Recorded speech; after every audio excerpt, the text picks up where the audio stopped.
আসসালামু আলাইকুম স্যার। কেমন আছো?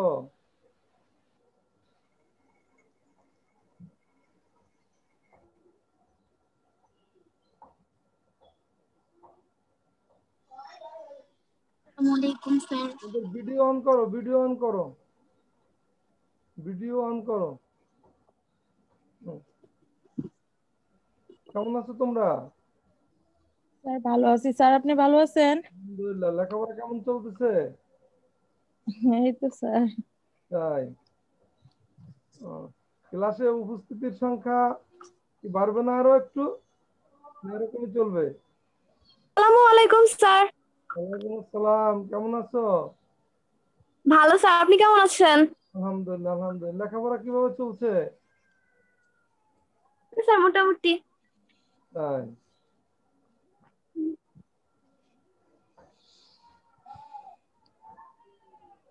দেখি দেখি কারা কারা ইন করে।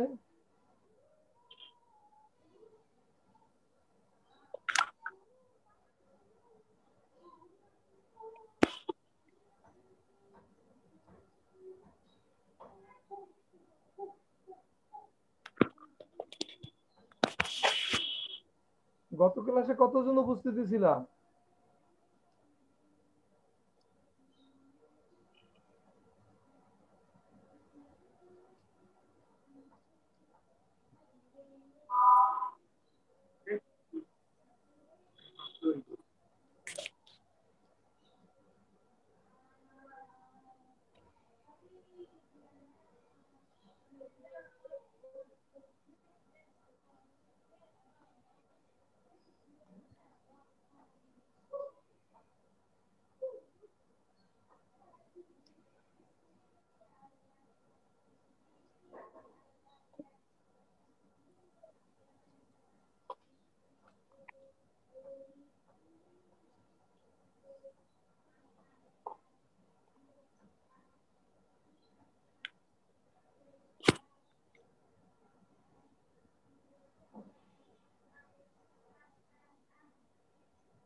ছাত্রীরা তোমরা শুনতে পাচ্ছ আমাকে?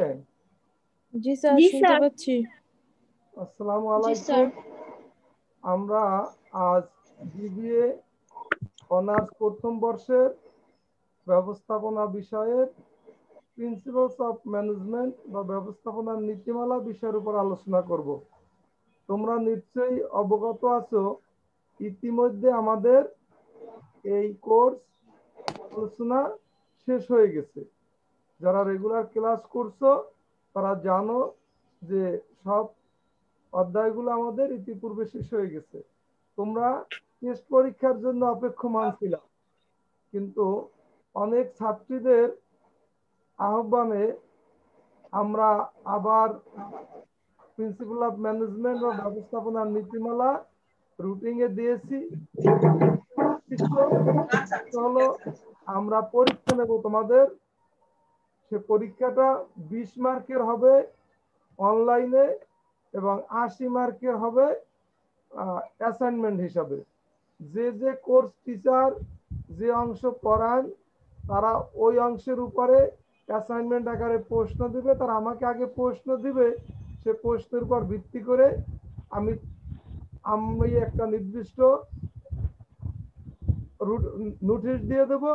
যে নোটিশ অনুযায়ী তোমরা মূলত এই ক্লাসগুলোতে, যেমন আমি আজকে ক্লাস করালাম, এই ক্লাসের উপরেই আমি পরীক্ষা নেব, আবার অ্যাসাইনমেন্টও এভাবে দিয়ে দেওয়া হবে।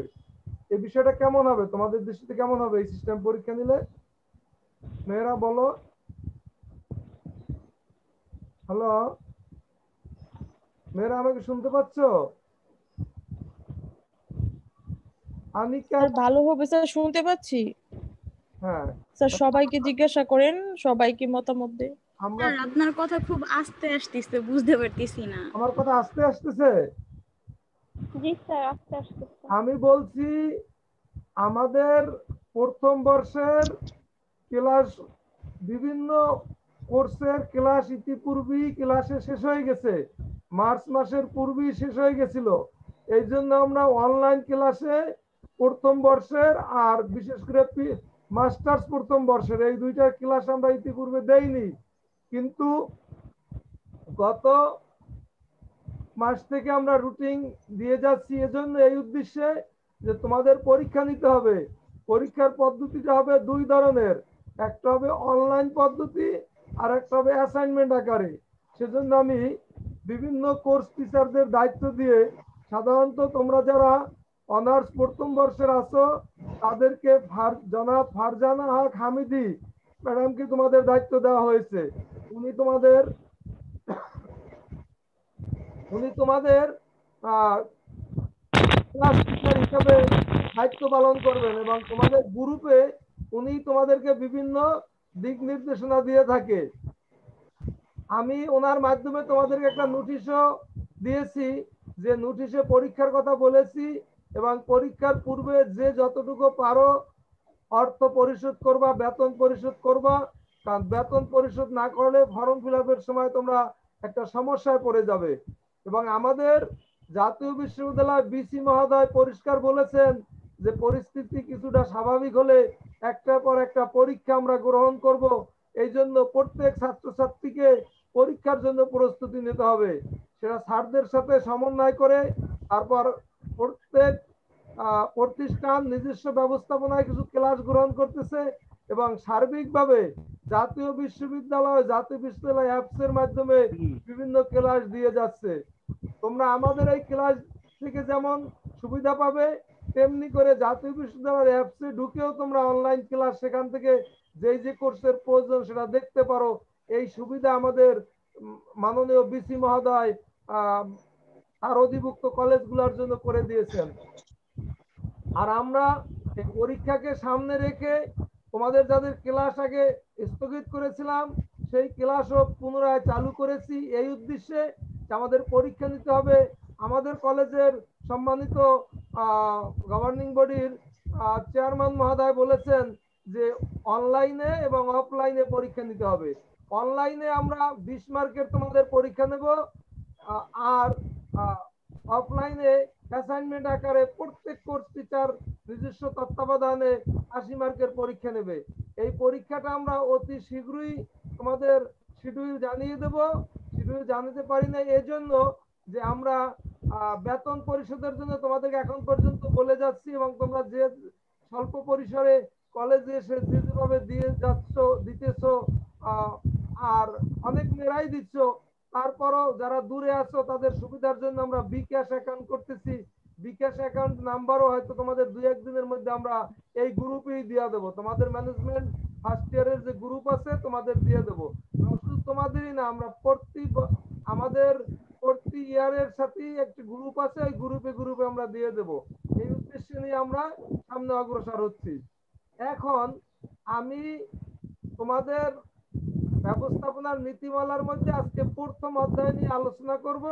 সেই আলোচনার মধ্যে বিশেষ করে আমাদের দেখতে হবে যে পরীক্ষার সাথে সংশ্লিষ্ট, তোমরা তো নিশ্চয়ই অবগত আছো যে তোমাদের পরীক্ষা হবে 2020 সালের, ঠিক না মেয়েরা?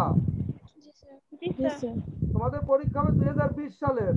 আমি তোমাদেরকে ক্লাসে বলছিলাম, মনে আছে, যে তোমরা পরীক্ষার জন্য তুরন্ত সাজেশন রেডি করবা এভাবে যে 16, 17, 18 এখান থেকে 19-এ যে প্রশ্নগুলো আসছে সেগুলো বাদ যাবে, তাহলে 2020-এর জন্য একটা চূড়ান্ত তোমাদের প্রস্তুতিমূলক সাজেশন তৈরি করতে পারবা। এটা মনে আছে আমার কথাটা তোমাদের? জি স্যার।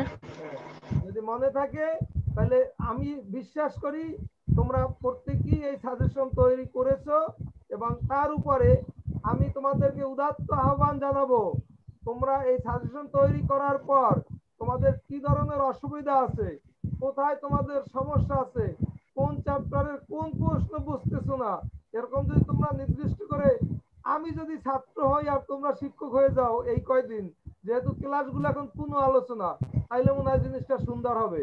কি বলো তোমরা? জি স্যার। আমি তোমাদের বিভিন্ন জিজ্ঞাসিত প্রশ্নের উত্তর দেব, এবং তোমাদের যেগুলো সমস্যা আছে সেই সমস্যাগুলোর উত্তর দেব, তাইলে তোমাদের জন্য উপকার হবে। আমি একাধারে পড়িয়ে গেলাম আর তোমরা কোনো প্রশ্ন আইডেন্টিফাই করতে পারলা না যে স্যার এগুলো আমাদের সমস্যা আছে, তাইলে সেখানে তো আমাদের সুন্দর হবে না। এই জন্য আমার অনুরোধ হলো, যেমন আমি আজকে প্রথম অধ্যায় থেকে শুরু করব, তো এরপর বলে দেব দ্বিতীয় এবং তৃতীয় অধ্যায়, এর বাসায় দেখবা, এবং পরবর্তী ক্লাসে তোমরা যে সমস্যা আছে এই সম্ভাব্য প্রশ্নগুলো, যে প্রশ্নগুলো আসতে পারে আমাকে বলবে, আমি পরবর্তীতে আবার তোমাদেরকে সেগুলো নিয়ে আলোচনা করে দেব, বা সেগুলোর উপরে আমি আমার সাধ্য অনুযায়ী তোমাদেরকে উত্তর দেওয়ার চেষ্টা করব। এমন যদি বিষয় আসে যে তোমরা যে প্রশ্নগুলো ওই ক্লাসে আমি উত্তর দিতে পারছি না, মানুষের জ্ঞান তো সীমাবদ্ধ, আমার যদি সীমিত জ্ঞানে উত্তর দেওয়া সম্ভব নয়, আমি তোমাদের কাছে সময় নেব, সময় নিয়ে পরবর্তী ক্লাসে আবার বলে দেবো। কিন্তু আমি চাই যাতে আমাদের প্রস্তুতিটা 100% হয়, 100%। আমাদের কলেজে তোমরা অনেক বাস্তবিক পরিবেশগত কিছু অসুবিধায় ছিলে, কিন্তু আমাদের কিন্তু একটা বিষয় আছে যে রেজাল্ট কিন্তু ভালো হয়। তোমরা যদি আন্তরিকভাবে লেখাপড়া করো অবশ্যই তোমাদের রেজাল্ট সেখানে ভালো হবে। আর সেক্ষেত্রে আমি পারবো সহযোগিতা করতে, পরিশ্রম তোমাদেরই করতে হবে। আর এক্ষেত্রে মনে রাখতে হবে, তুমি যদি রেজাল্ট ভালো করো সেটার অর্জনটুকু সমস্ত তোমার, আমাদের শুধু এতটুকু সুনাম হবে যে আমাদের তত্ত্বাবধানে থেকে আমাদের পরামর্শে তোমরা ভালো করছো। এখন আমি আজকে যে ক্লাসে যতটুকু আলোচনা করতে চাই সেটা হলো, এখন দেখো প্রথম স্লাইডটা তোমরা দেখো, আমি বলছি স্বাগতম। স্যার। জি বলো। স্যার। জি বলো। স্যার অনেকেই অনেকেই আসতে পারতেছে না, ঢুকতে পারতেছে না কেন কেন জুমে। বুঝতে পারতেছি না কেন? স্যার আপনি অ্যালাউ, হ্যাঁ স্যার ওরা তো অ্যালাউ হচ্ছে না, ওরা অ্যালাউ হচ্ছে না, তাই ঢুকতে পারতেছে না। তাই? আমি তো জি স্যার। এডমিটে তো দিয়ে রাখছি। কতজন আছে এরকম? স্যার ম্যাক্সিমামই আমি তো সবাই বলতেছে যে আসতে পারতেছে না। ওরা আমাদের ইসে আছে তো? জি স্যার। একটু একটু দেখো।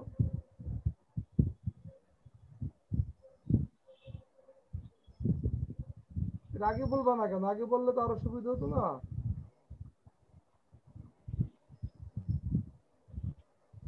স্যার আমি ওদের মেসেজটা এখন চেক করলাম। তাই?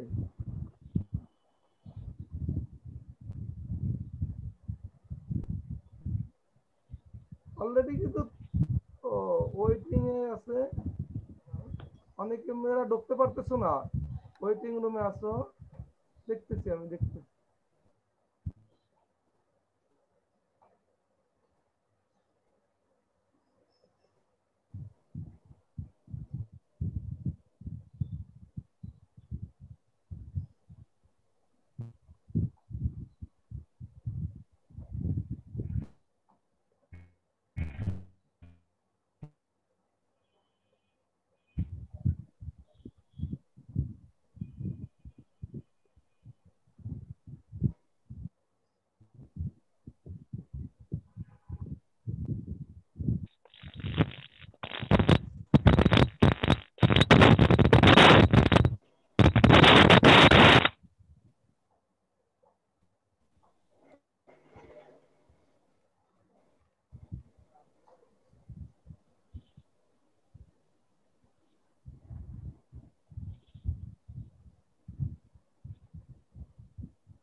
এখন বুঝতে পেরেছো?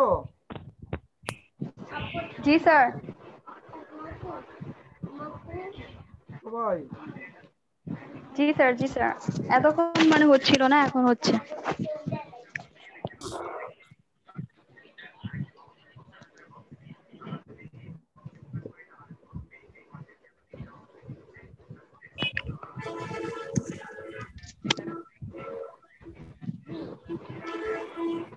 এখন নতুন কে কে ঢুকছো কথা বলো এরা।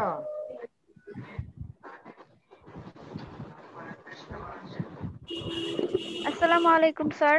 ইসলাম কে বলো, রোল বলো, স্যার রোল আমি বলে নতুন পরিচয় জয়েন দাও। হয়েছি। রোল বলে পরিচয় দাও। স্যার আমার রোল 19, 26, 50। ওটা বললে শেষেরটা বললেই হবে। স্যার 50। স্যার আসসালামু আলাইকুম স্যার, আমার রোল 52। স্যার আসসালামু আলাইকুম। স্যার স্যার আমার হচ্ছে 21। স্যার আমার 54। 55। 94 স্যার। স্যার 55। স্যার আমার হচ্ছে 20। অনেকদিন পর নামটাও একটু বলো, নামটাও একটু বলো। সবাই ভিডিও অন করো, প্রথম ভিডিও অন করো সবাই। নামটাও বলো। Sir Farhana Akter, roll 94। হ্যাঁ, তারপর হ্যালো স্যার, স্যার আসসালামু আলাইকুম। Sir Umme Hani Jahan, roll 21।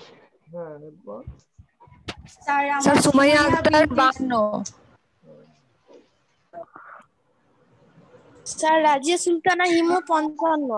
তাড়াতাড়ি বলো, তাড়াতাড়ি বলো, ক্লাসের টাইম তো নির্দিষ্ট না।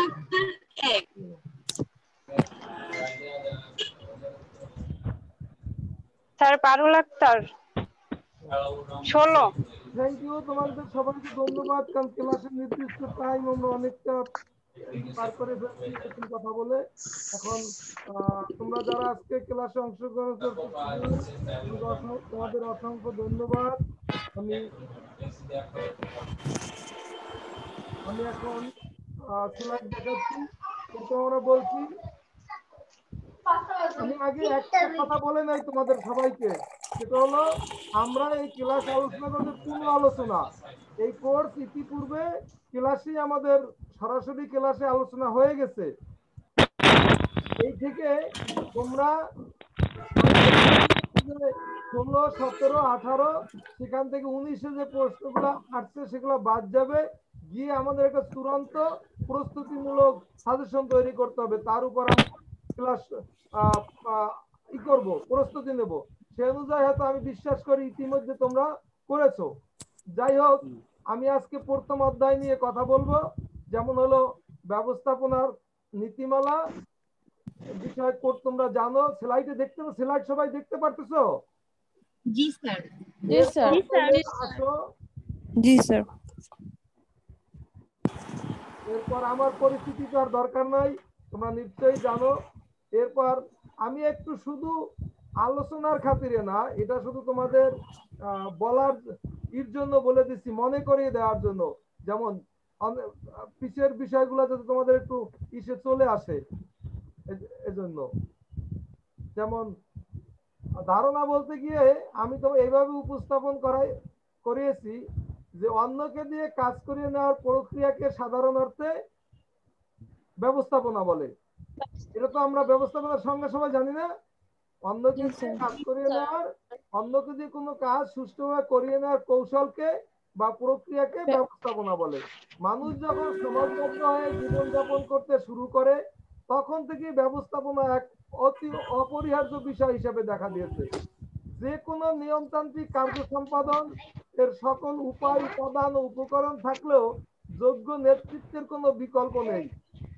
সকল উপায়, উপাদান, উপকরণ থাকলেও সেখানে যদি কেউ পরিচালক না থাকে, যদি কেউ নেতৃত্ব না দেয়, তবে বিশৃঙ্খলা দেখা দেওয়াই স্বাভাবিক। তাই একদল মানুষকে এগিয়ে আসতে হয়, বা এগিয়ে নেওয়ার জন্য যে কার্যকর শক্তি, তাই হলো ব্যবস্থাপনা। তাহলে এক কথায় ব্যবস্থাপনা কি হলো? অন্যকে দিয়ে কোনো কাজ সুষ্ঠুভাবে করিয়ে নেওয়ার কৌশলকে ব্যবস্থাপনা বলা হয়। আর ব্যবস্থাপনা কখন থেকে শুরু হয়? মানুষ যখন সমাজবদ্ধভাবে জীবনযাপন শুরু করে তখন ব্যবস্থাপনার প্রয়োজন দেখা দেয়। যখন সমাজবদ্ধভাবে জীবনযাপন করে নাই তখন এই ব্যবস্থাপনা আর গুরুত্ব ছিল না। সমাজবদ্ধভাবে বসবাস করার পরেই প্রত্যেক মানুষ নিজের নিজের মতো শান্তি ভোগ করতে চায়, প্রত্যেক মানুষ নিজের নিজের জগতে চলতে চায়। সেই সকল মানুষকে সংঘবদ্ধভাবে সুশৃঙ্খলভাবে চালিয়ে নেওয়ার জন্য প্রয়োজন দেখা দেয় ব্যবস্থাপনার। যেমন কোনো মাঝে কোনো কোনো মেয়েকে এর উপরে কোনো কথা বলতে চাও কেউ? ছাত্রীরা তোমরা কিছু বলতে চাচ্ছ? বলো, প্লিজ বলো। এটা নিয়ে প্রবলেম নেই। হ্যাঁ, তাহলে আমরা সবাই এই বিষয়ে সবার রোল কি নিয়েছে? হ্যাঁ রোল নিয়েছি। আমার এটা তো এখন আমার রোলটা বলা হয় নাই। বলো বলো, শেষে আমি সময় দেবো আবার সময় 19, 26, 33। আমি পরে সময় দেবো কৃষক শোনো, কারণ আমি এই ক্লাস তোমার আবার ভিডিও করে স্যার জি জি বলো। স্যার আমার রোলটা বলা হয় নাই, আমার রোল 14। পরে নেব, আমি পরে রোল আবার নেব, সময় দেব। আমাদের এই ক্লাস তো আবার ইউটিউবেও ছাড়া হয়, তোমরা হয়তো খেয়াল করছো ইতিপূর্বে। যেহেতু ক্লাসের মধ্যে কথা না বলে আমরা পরে আবার এটা নেব। তাহলে এখন ধারণা নিয়ে তোমাদের আর কোনো সমস্যা নাই। এরপর দেখো ব্যবস্থাপনা বলতে কি বোঝায় বা ব্যবস্থাপনা কি থেকে, এটাও স্বাভাবিক একটু ব্যাখ্যা দেবো আমি, যাতে তোমাদের পিছের কথাগুলো মনে আসে। রেগুলার ক্লাসে যেভাবে পড়িয়েছি, ব্যবস্থাপনা শব্দটি ইংরেজি ম্যানেজমেন্ট শব্দের প্রতিশব্দ। ইংরেজি এই শব্দটি অধিকাংশের মতে ল্যাটিন বা ইতালীয় ম্যানেজারিয়া শব্দ থেকে এসেছে, যার অর্থ হলো to train up the horse, অর্থাৎ অশ্বকে প্রশিক্ষিত করে তোলা বা পরিচালনার উপযোগী করে তোলা, যা কালের বিবর্তনে মানুষকে প্রশিক্ষিত করে তার নিকট থেকে কাজ আদায়ের সঙ্গে সম্পর্কযুক্ত হয়ে পড়েছে। অর্থাৎ ব্যবস্থাপনার শুরুটা হয়েছিল অশ্বকে পরিচালনা করার জন্য। দেখবা যে অশ্ব পরিচালনার সময় লাগাম থাকে এবং যে অশ্বারোহী থাকে সে লাগাম হাতে ধরে রাখে, সে ওই লাগাম যেদিক টানে বা যেদিক মুভ করতে চায় সেভাবে চালিয়ে যেতে থাকে। যাই হোক, ব্যবস্থাপনা মূলত এই অশ্বকে পরিচালনা থেকে শুরু করে এখন মানুষ জাতিকে পরিচালনা করে। শুধু মানুষ জাতি না, এই বিশ্বায়নের যুগে বিশ্ব পরিমণ্ডলে প্রত্যেক প্রতিষ্ঠানকে কাঙ্ক্ষিত লক্ষ্যে পৌঁছার জন্য যোগ্য ব্যবস্থাপনা বা উত্তম ব্যবস্থাপনার কলা কৌশলের কোনো বিকল্প নাই। সারা বিশ্বে এখন ব্যবস্থাপনা শুধু ব্যবস্থাপনা বিষয় হিসেবে নয়, ব্যবস্থাপনা একটা কৌশল, ব্যবস্থাপনা একটা পেশা হিসেবে সমর্থিত হয়েছে। যে এখন এই বিশ্বায়নের যুগে, এই তথ্য প্রযুক্তির যুগে সবাই একমত হতে বাধ্য হয়েছে যে উৎপাদনের প্রতিষ্ঠানের তারপর একটা দেশ পরিচালনার ক্ষেত্রে ব্যক্তিগত, সামাজিক, রাষ্ট্রীয়, আন্তর্জাতিক পর্যায় পর্যন্ত সফলতা আনয়ন করতে হলে যোগ্য নেতৃত্ব বা যোগ্য ব্যবস্থাপনার কোনো বিকল্প নেই। সবাই বুঝতে পেরেছো বিষয়টা? এরপর আসো ব্যবস্থাপনার কার্যাবলী। আমি তোমাদের যখন নির্দিষ্ট ক্লাসে আলোচনা করছিলাম সরাসরি, তখন আমি বলছিলাম 1-এর মধ্যে 3, যেমন ব্যবস্থাপনার কার্যাবলী বা প্রক্রিয়া, এখান থেকে ব্যবস্থাপনার চক্রও এসে যায়। ব্যবস্থাপনার কার্যাবলী কি কি কেউ বলতে পারো? কোন মেয়ে বলতে পারো ব্যবস্থাপনার কার্যাবলী গুলো কি কি? কোন মেয়ে বলতে পারো ব্যবস্থাপনা? স্যার বলতে পারবো পরিকল্পনা। হ্যাঁ বলো বলো, একজনে বলো। হ্যাঁ, পরিকল্পনা প্রণয়ন, সংগঠিতকরণ, কর্মী সংস্থান, নির্দেশনা, প্রেষণা, সমন্বয় সাধন ও নিয়ন্ত্রণ। Thank you thank you. আর কেউ পারো নাকি? যাই হোক, তোমাদেরকে আন্তরিকভাবে ধন্যবাদ যে তোমাদের মনে আছে। আমার এখন তাহলে বেশি সমস্যা হবে না আলোচনার জন্য। তবে আমি যেভাবে প্রথম ভূমিকা দিয়েছি এই কথাটা একটু মনে রাখলে তোমাদের সুবিধা হবে। যেমন প্রাতিষ্ঠানিক লক্ষ্য অর্জনের জন্য এতে নিয়োজিত উপকরণাদির উপকরণাদি বলতে কি বোঝায় এখানে? শ্রম, যন্ত্র, কাঁচামাল, বিনিয়োগ।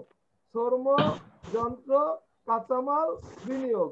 এই উপকরণাদি উপস্থিত থাকা সত্ত্বেও এই উপকরণাদির কার্যকর ব্যবহারের প্রচেষ্টা বা কৌশলী হলো ব্যবস্থাপনা।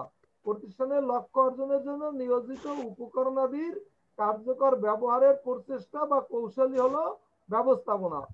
ব্যবস্থাপনার এরূপ প্রচেষ্টা কতগুলি ধারাবাহিক ও পরস্পর নির্ভরশীল কাজের সমষ্টি।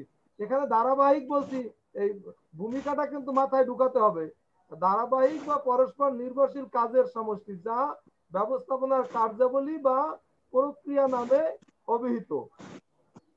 যাই হোক, এই কার্যাবলীগুলো তোমরা একজনে বলছো, আমি খুবই খুশি হলাম যে বলতে পারছো। অনেকে অনেক সময় হঠাৎ করে ভুলে যায়। যেমন কার্যাবলীগুলো আমি এভাবে বলছি, কার্যাবলীগুলো দুই ভাগে ভাগ করা যায়। একটা হলো প্রস্তুতিমূলক, আর একটা হলো নেতৃত্বদানমূলক। প্রস্তুতিমূলকের মধ্যে হলো পরিকল্পনা, সংগঠন এবং কর্মী সংস্থান। তারপর হলো নেতৃত্ব প্রদান। নেতৃত্ব প্রদানের মধ্যে যে ভাগ আছে সেটা হলো নির্দেশনা, প্রেরণা, সমন্বয় এবং নিয়ন্ত্রণ। তোমাদের মধ্যে এমন কোনো মেয়ে আছো যে এই পয়েন্ট গুলোর উপরে কোনো কথা বলতে পারবা? যেমন পরিকল্পনা কি, এক কথায় কেউ বলতে পারো? আমাদের এই ফরমেটিভ অ্যাসেসমেন্ট কিন্তু এইরকমই হবে। ক্লাসে আলোচনা করবো, আমি প্রশ্ন জিজ্ঞেস করব, তোমরা উত্তর দেবার সাথে সাথে হয়ে যাবে। পরিকল্পনা কি এক কথায় প্রকাশ করতে পারো তো? পরিকল্পনা কি? কোনো কাজ করার আগে তা পূর্বেই ঠিক করে রাখাকে পরিকল্পনা বলে। হ্যাঁ, থ্যাংক ইউ। আমি আবার একটু বলে দিই, পরিকল্পনা হলো একটা নির্বাহী সিদ্ধান্ত যার উপর ভিত্তি করে প্রতিষ্ঠানের অন্যান্য কার্যক্রম পরিচালিত হয়। পরিকল্পনাকে পরিকল্পনাকে একটা সংগঠন কাঠামো চিত্র বলা যায়, কর্মচিত্র বলা যায়। অর্থাৎ কোনো কাজ করতে গিয়ে কি যত জিজ্ঞাসিত প্রশ্ন সৃষ্টি হয়, সে প্রশ্নের উত্তর যার মধ্যে পাওয়া যায় তাকে পরিকল্পনা বলে সংক্ষেপে। কখন করব, কিভাবে করব, কার মাধ্যমে করব, কত সময় করব, কি উপায় করব, ইত্যাদি ইত্যাদি প্রশ্নের উত্তর যার মধ্যে পাওয়া যায় তাকে পরিকল্পনা বলে। Thank you. এখন আছে সংগঠন। সংগঠন সম্পর্কে কেউ কিছু বলতে পারো? সংগঠন কোনো মেয়ে বলতে পারো? প্রতিষ্ঠান, জি স্যার। প্রতিষ্ঠান সংস্থা বলো। বিভিন্ন ব্যক্তি, বিভাগ ও কাজের মাধ্যমে পারস্পরিক সম্পর্ক নির্ধারণের কাজকেই সংগঠন বলে। Thank you. পরিকল্পনা অনুযায়ী প্রতিষ্ঠানের কাজ পরিচালনা করার জন্য বিভিন্ন বিভাগ উপবিভাগে বিভক্ত করে তাদের মধ্যে কার্য দায়িত্ব বুঝিয়ে দিয়ে তাদের ফলো আপ যে স্থানে নেওয়া হয় বা যে সংগঠনে যে স্থানে বলে সংগঠিত করা হয় বা নিয়ন্ত্রণ করা হয় সেটা হলো সংগঠন।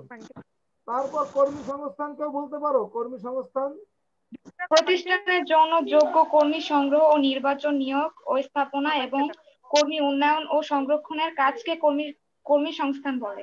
Thank you, thank you. যে বলছো খুব ভালো হয়েছে।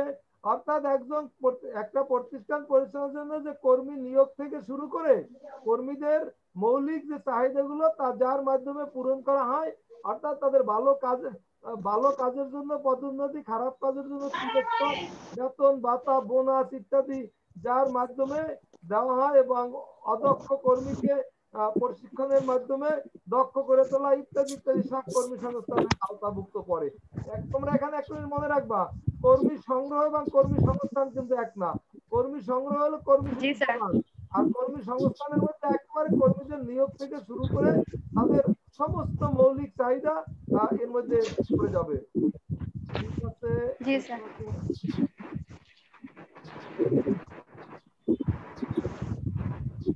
এরপর আসো নেতৃত্ব প্রদান। নেতৃত্ব প্রদান এটা হলো দ্বিতীয় পর্বের কাজ করে। নেতৃত্ব প্রদানের মধ্যে নেতৃত্ব কি?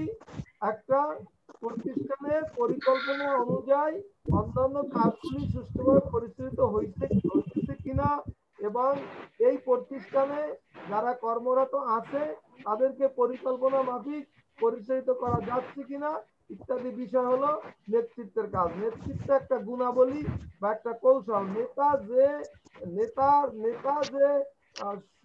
নেতা যে বৈশিষ্ট্যের দ্বারা, নেতা যে কৌশলের দ্বারা সুচারুরূপে তার অধস্তনদের পরিচালিত করে, সেই কৌশলই হলো নেতৃত্ব। নেতৃত্ব নেতার এক বিশেষ কৌশল। এর মধ্যে নির্দেশনা সম্পর্কে কেউ বলতে পারো? নির্দেশনা কি? নির্দেশনা অধস্তনদের আদেশ, নির্দেশ প্রদান, প্রয়োজনীয় তত্ত্বাবধান, অনুসরণ, কার্যকে নির্দেশনা বলে। থ্যাংক ইউ, যে বলতো খুবই ভালো হয়েছে। আমি আবার আমার মতো করে একটু বলে দিতে চাই। নির্দেশনা হলো প্রতিষ্ঠানের উপায়, উপাদান, উপকরণ সব আছে, মানুষ আছে, যন্ত্রপাতি আছে, কাঁচামাল আছে, কিন্তু আপনি চলবে না। চলার জন্য দরকার হয় নির্দেশ। নির্দেশনা হলো কোনো কিছু, একেবারে সংক্ষেপে আমি বলবো, কোনো কিছু করা বা করা থেকে বিরত থাকার জন্য যে অর্থবহ ইঙ্গিত প্রদান করা হয় তাকে নির্দেশনা বলে। কোনো কাজ করা বা করা থেকে বিরত থাকার জন্য যে অর্থবহ ইঙ্গিত প্রদান করা হয় তা হলো নির্দেশনা। ঠিক আছে মেয়েরা? জি স্যার। Thank you. তারপর আসো প্রেরণা। প্রেরণা নিয়ে কেউ বলতে পারো? জি স্যার, প্রতিষ্ঠানে নিয়োজিত বলো। কর্মীদের কাজের প্রতি উৎসাহিত ও স্বেচ্ছা প্রণোদিত করার কাজকে প্রেরণা বলে। হ্যাঁ, থ্যাংক ইউ, খুব সুন্দর হয়েছে। কিন্তু আমি আবার একটু আমার মতো করে বলে দেই। প্রেরণা হলো প্রত্যেক কর্মীর কাজ করার মতো একটা সুপ্ত শক্তি, ইচ্ছা বা আগ্রহ থাকে। কাজ করার যে শক্তি, সুপ্ত শক্তি, ইচ্ছা বা আগ্রহ থাকে, তাকে পরিপূর্ণ ব্যবহারের জন্য কর্মীদের যে উৎসাহ উদ্দীপনা প্রদান করা হয় বা কর্মীদের কাজ করার ক্ষমতাকে পরিপূর্ণভাবে জাগ্রত করার জন্য যে কৌশল অবলম্বন করা হয় তা হলো প্রেরণা। শুধু উৎসাহ বললে হবে না। এখানে প্রেরণার ক্ষেত্রে গিয়ে যেমন আধুনিক ব্যবস্থার জন্য সেন্ট্রিপিটাল কিন্তু তত্ত্ব দিয়েছেন, এক্স তত্ত্ব, ওয়াই তত্ত্ব। সেখানে এক্স তত্ত্বে বলছে যে কর্মীরা নেতিবাচক মনোভাব পোষণ করে, ওয়াই তত্ত্বে বলছে কর্মীরা ইতিবাচক মনোভাব পোষণ করে, ইত্যাদি ইত্যাদি বিষয় আছে। অর্থাৎ এতটুকু কথা আমার লেখার সময় মনে রাখতে হবে যে কর্মীদেরকে কাজ করার জন্য যে আগ্রহ, তাদের যে সুপ্ত ইচ্ছা, আকাঙ্ক্ষা বা আগ্রহ থাকে, তাকে পরিপূর্ণ জাগ্রত করার যে কৌশল তা হলো প্রেরণা। এরপর আসো সমন্বয়। সমন্বয় নিয়ে কেউ বলতে পারো? সমন্বয় প্রতিষ্ঠানের কর্মরত বিভিন্ন বিভাগ, উপবিভাগ ও ব্যক্তিবর্গের কাজকে এক সূত্রে গঠিত সংযুক্ত করার কাজকে সমন্বয় বলে। Thank you. এটা হলো একবারে পুঁথিগতভাবে বলছো। আমি একটু আমার স্বভাব সুলভ ভাবে বলে দেই। সমন্বয় হলো পরিকল্পনা থেকে শুরু করে প্রেরণা পর্যন্ত সব কাজ ঠিকভাবে হইতেছে কিনা বা পরিকল্পনা মাফিক হইতেছে কিনা, ভারসাম্যহীনতা না ভারসাম্যপূর্ণভাবে হচ্ছে তা দেখা হলো সমন্বয়। ঠিক আছে? এরপর আসো নিয়ন্ত্রণ। নিয়ন্ত্রণ কাকে বলে কেউ বলতে পারো কিনা? নির্দিষ্ট সময় শেষে কার্যফল পরিমাপ, নির্দিষ্ট মানের সাথে কার্যফলের তুলনা বিচ্যুতি ঘটলে তার নিয়ন্ত্রণ করা এবং সংশোধনমূলক ব্যবস্থা গ্রহণের কাজকে বলা যাবে না। নিয়ন্ত্রণের তো সংজ্ঞার মধ্যে বলতেছো, নিয়ন্ত্রণ বলা যাবে না। নির্ণয় করা। আমি একটু বলে যাই, তোমার সুন্দর হয়েছে, ধারণা সুন্দর, এবং আমি খুবই সৃষ্টিকর্তার কাছে সন্তুষ্ট প্রকাশ করতেছি এভাবে যে আমার মনে হচ্ছে তোমরা বাসায় লেখাপড়া করতেছো, যেহেতু সাথে সাথে উত্তর দিতে পারতেছো। এই জন্য তোমাদেরকে আমি আন্তরিকভাবে অভিনন্দন জানাচ্ছি। এবং লেখাপড়া পরিপূর্ণ চালিয়ে যেতে হবে এই মহামারীর মধ্যেও, তাইলেই তোমরা ভালো করবে। নিয়ন্ত্রণ হলো, আমি একটু বলে দেই, নিয়ন্ত্রণ হলো যে পরিকল্পনা মাফিক সব কাজ, কোন কাজ ঠিকভাবে হচ্ছে কিনা তদারকি করা। তদারকি করে, এখানে একটা শব্দ শুধু নিয়ন্ত্রণের ক্ষেত্রে বিশেষ মনে রাখতে হবে, যে কোনো ত্রুটি বিচ্যুতি পরিলক্ষিত হলো কিনা। যদি কোনো ত্রুটি বিচ্যুতি পরিলক্ষিত হয়, সেই ত্রুটি বিচ্যুতিগুলো সংশোধন করে কাঙ্ক্ষিত লক্ষ্যে কাজকে পৌঁছে দেওয়া হলো নিয়ন্ত্রণ। বুঝতে পারছো? পরিকল্পনায় কাজ হচ্ছে কিনা তা দেখা কোনো ত্রুটি বিচ্যুতি পরিলক্ষিত হলো কিনা। ত্রুটি বিচ্যুতি যদি পরিলক্ষিত হয় তাহলে সেটা সংশোধন করে পরিকল্পনা মাফিক কাজকে এগিয়ে নেওয়া হলো নিয়ন্ত্রণের কাজ। আমার মনে হয় সবাই এই ব্যবস্থাপনার কার্যাবলী বুঝতে পারছো? জি স্যার। যদি কার্যাবলী বুঝতে পারো তাহলে আমি প্রথমে লিখলাম 1-এর মধ্যে 3 কার্যাবলীগুলো যেমন পরিকল্পনা থেকে নিয়ন্ত্রণ পর্যন্ত প্রত্যেকটা কাজ পর্যায়ক্রমে আবর্তিত হয় এজন্য এই পর্যায়ক্রমে বা ধারাবাহিকভাবে যে একটার পর একটা নির্ভরশীল, যেমন পরিকল্পনার পর সংগঠন, সংগঠনের পর কর্মী সংস্থান, পরিকল্পনা বাস্তবায়নের জন্য তোমার প্রয়োজন হয় সংগঠন, সংগঠন চালানোর জন্য দরকার হয় কর্মীদেরকে স্বতঃস্ফূর্ত রাখার জন্য কর্মী সংস্থান দরকার, কর্মীর চাহিদা মেটানো, কর্মী সংস্থানের পর তোমার দরকার হয় নির্দেশনা, অর্থাৎ তোমার পরিকল্পনা আছে, সংগঠন আছে, কর্মী আছে, কর্মীরা কাজ করবে কিভাবে তার জন্য দরকার নির্দেশনার পর দরকার হয় সমন্বয়ের পর নির্দেশনার পর দরকার হয় প্রেষণা, অর্থাৎ ঠিকভাবে নির্দেশনা বাস্তবায়ন করাতে পারলা কিনা, তারপর প্রেষণার পর আছে সমন্বয় যখন ঠিক হয়ে যায় তখন আছে নিয়ন্ত্রণ। এটা ধারাবাহিক, যেহেতু ধারাবাহিক ভাবে আসছে, এটা চিত্রটা আমি দেখাতে পারলাম না এখন। এইটা যেহেতু একটার পর একটা ধাপ, যেমন আমরা সিঁড়িতে এক ধাপের পর এক ধাপ উঠি না, সেই ধাপ আকারে এটা দিয়ে তখন হবে এটা প্রক্রিয়া। তাইলে এখন আমরা ব্যবস্থাপনার কার্যাবলী এবং প্রক্রিয়া বুঝতে পেরেছি। এরপর একটু আসো হলো ব্যবস্থাপনার চক্র। যেমন আমরা যদি বলি পণ্যের জীবন চক্র, তাইলে পণ্য যেমন একটা বীজ থেকে, কেউ কিছু বলবা? কোনো মেয়ে কিছু বলবা? কেউ কিছু বলতে চেয়েছো? যাই হোক, তাইলে প্রত্যেক জীবনের জিনিসের একটা চক্র আছে। যেমন ব্যাঙেরও, তোমরা যারা সায়েন্সে পড়ছো এর আগে, বা সায়েন্সে না পড়লেও যারা 7-8 মনে হয় ব্যাঙের জীবন চক্র অনেকে পড়ছো। একটা ব্যাঙাচি থেকে শুরু করে মানে পুনঃ ব্যাঙ পর্যন্ত গেছে, পুনঃ ব্যাঙের পর আবার ব্যাঙাচি, বা একটা মনে করো যদি পণ্যের জীবন চক্র বলতে চাও, পণ্যের সৃষ্ট অবস্থান থেকে উৎপত্তি স্থান থেকে শুরু করে আবার ভোক্তাদের কাছে পৌঁছা পর্যন্ত আবার সেই উৎপাদনের ক্ষেত্রে চলে যায়। সেরকম করে ব্যবস্থাপনার চক্র হবে পরিকল্পনা থেকে শুরু করে শেষ পর্যন্ত কি নিয়ন্ত্রণ পর্যন্ত চক্রাকারে আবর্তিত হয়। তাহলে নিয়ন্ত্রণের পরে আবার কি আসবে? নিয়ন্ত্রণের পরে আবার আসবে কি? নিয়ন্ত্রণের পর কি? সমন্বয় সাধন। নামে বাবা নিয়ন্ত্রণের পরে আবার আসবে পরিকল্পনা। আবার পরিকল্পনা থেকে শুরু হয়েছিল। জি স্যার। আমরা নিয়ন্ত্রণ পর্যন্ত, তাহলে কাজের আমাদের সব ধারাবাহিকতা শেষ হয়ে গেছে।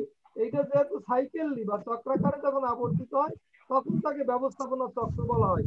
পরীক্ষায় যদি ব্যবস্থাপনা চক্র আসে তাহলে তোমরা একটু গোল আকারে চক্রটা করে সেখানে পরিকল্পনা রেখে তীর দিয়ে লিখবা সংগঠন, সংগঠনের পর তীর দিয়ে লিখবা কর্মী সংস্থান, কর্মী সংস্থানের পর তীর দিয়ে লিখবা নির্দেশনা, নির্দেশনার পর লিখবা প্রেষণার পর তীর দিয়ে সমন্বয়ের পর নিয়ন্ত্রণের পর যে তীর আসবে সেটা যাবে পরিকল্পনা থেকে।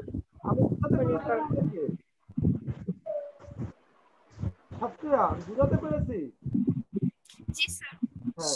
যদি তোমরা বুঝে থাকো, এখন এই অধ্যায়ের অন্য কি কি, যেমন ব্যবস্থাপনার গুরুত্ব, ব্যবস্থাপনার বৈশিষ্ট্য, ব্যবস্থাপনার হলো ব্যবস্থাপনা কি পেশা, তারপর ব্যবস্থাপনার বিভিন্ন উপকরণ আদি। ব্যবস্থাপনার বিভিন্ন উপকরণ আদি কি কি হবে কেউ বলতে পারো? ব্যবস্থাপনা আমি যে বলছিলাম বিভিন্ন উপকরণ আদি, ব্যবস্থাপনার বিভিন্ন উপকরণ আদি কেউ বলতে পারো?